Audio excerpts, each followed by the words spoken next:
السلام علیکم ورحمۃ اللہ وبرکاتہ۔ دوستو، آج ہم لوگ قوم عاد کا واقعہ جانیں گے۔ حضرت نوح علیہ السلام کی امت اللہ تعالیٰ کے عذاب میں گرفتار ہوئی اور فنا کے گھاٹ اتاری گئی۔ ساری امت مٹ کے رہ گئی، پورا شہر برباد ہو گیا، بستی ویران ہو گئی۔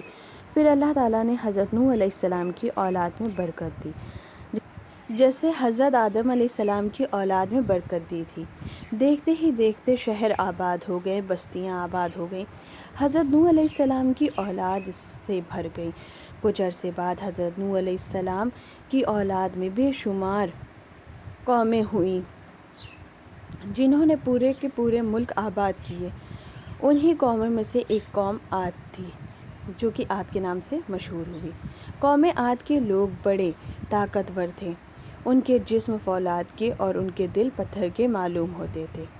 ہر ایک کو ہرا دیتے تھے، جس پر چاہتے ظلم زیادتی کرتے، کوئی ان سے جیت نہیں سکتا تھا۔ ہر ایک ان سے خوف کھاتا اور ان کے ظلم و زور سے سہما رہتا۔ عاد کے پاس کسی چیز کی کمی نہیں تھی۔ اللہ تعالیٰ نے ہر چیز انہیں ضرورت سے زائد دی تھی۔ ان کی اولاد میں اتنی کثرت ہوئی کہ شہر آباد ہو گئے، شہر کے شہر آباد ہو گئے اور سارے مکانات بھر گئے۔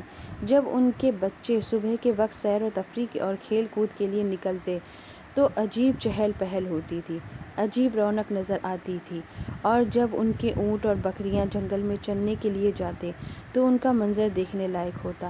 پورا جنگل ان کے چوپایوں سے بھر جاتا تھا، اور گھوڑے جب میدان جنگ میں قطار کے ساتھ نکلتے تھے تو ان کا سما بھی دیکھنے لائق ہوتا تھا۔ زمین ایسی شاداب کہ معلوم ہوتا تھا سبز مخمل بچھا ہے۔ پھر اس میں چشمے، نہریں، تالاب، کنویں، سایہ دار درخت، مکانات کے چاروں طرف سر سبز شاداب چمن، پھولوں کی بہار اور پھلدار درخت کی قطاریں، یہ سب اتنے خوبصورت معلوم ہوتے تھے کہ بس دیکھتے ہی رہیں۔ غرض اللہ تعالیٰ نے راحت و آرام کے بے شمار ساز و سامان دیے تھے اور وہ چین سکون کی زندگی بسر کر رہے تھے۔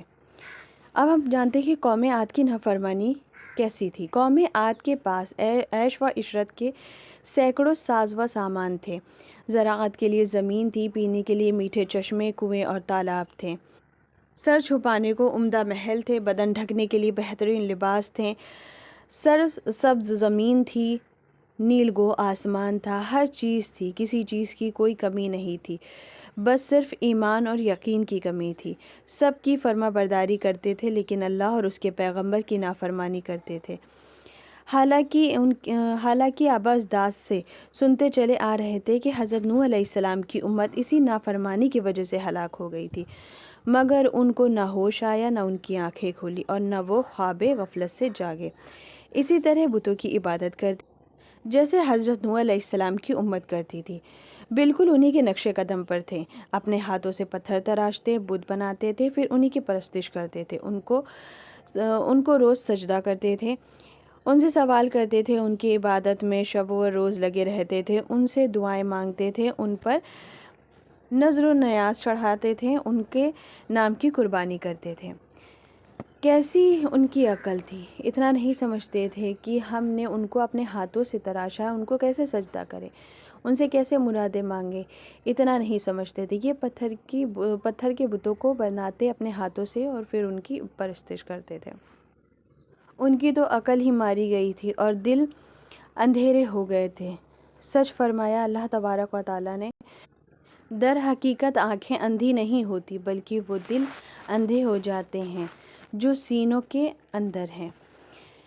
اب قوم عاد کی سرکشی جانتے ہیں۔ قوم عاد کے لوگوں کو کسی چیز کی فکر نہیں تھی۔ اللہ تعالیٰ نے ہر چیز کی کثرت و فراوانی دی تھی۔ آسمان و زمین کی برکتیں ان پر کھول دی گئی تھیں۔ قوت و طاقت میں ان کا کوئی مقابلہ نہیں تھا، مال و دولت کی کوئی کمی نہیں تھی، اولاد کی کثرت تھی۔ غرض ان ساری چیزوں نے ان کو خوشحال اور آزاد بنا دیا تھا۔ اتنی نعمتیں پا کر انہیں چاہیے تھا کہ اللہ کے حکم کو مانتے، ان کی عبادت کرتے، ان کے پیغمبر کی اطاعت کرتے، اللہ کے بندوں پر رحم کرتے، لیکن افسوس وہ دنیا کی نعمتیں پا کر دین سے بالکل بے خبر ہو گئے، نہ اللہ پر ایمان لائے، نہ آخرت پر یقین کیا۔ مال اور اولاد کی کثرت نے ان کو مغرور بنا دیا تھا، اور خوب مغرور بنا دیا تھا۔ سمجھنے لگے کہ یہی دنیا سب کچھ ہے، مر کر ہم ختم ہو جائیں گے اور گل کر سڑ کر مٹی ہو جائیں گے، نہ تو ہم دوبارہ زندہ کیے جائیں گے اور نہ ہی ہمیں حساب و کتاب دینا ہے۔ پہاڑوں کو تراشتے اور تراش تراش کر بلند و بالا محل بناتے، جیسے کہ ان کو ہمیشہ اسی جہان میں رہنا ہے اور کبھی مرنا ہی نہیں ہے، اور ایک کے بعد ایک دوسرے مکانات بناتے چلے جاتے، ضرورت ہو یا نہ ہو۔ عاد کی طاقت اور قوت، ان کے مال اور ان کی اولاد ساری مخلوق کے لیے وبال بن گئی تھی۔ مال، اولاد اور قوت کے نشے میں وہ بدمست ہو گئے اور اللہ کے بندوں پر ظلم و ستم ڈھانے لگے۔ کمزوروں کو ستانا، بے بسوں کو آراز پہنچانا، ناتواں لوگوں کے حق غصب کرنا ان کا مشغلہ بن گیا تھا۔ آگے ہم ہود علیہ السلام کا قصہ جانیں گے انشاءاللہ۔ اگر آپ کو ہماری یہ ویڈیو پسند آئی ہو تو لائک کریں اور دوسروں تک بھی پہنچائیں۔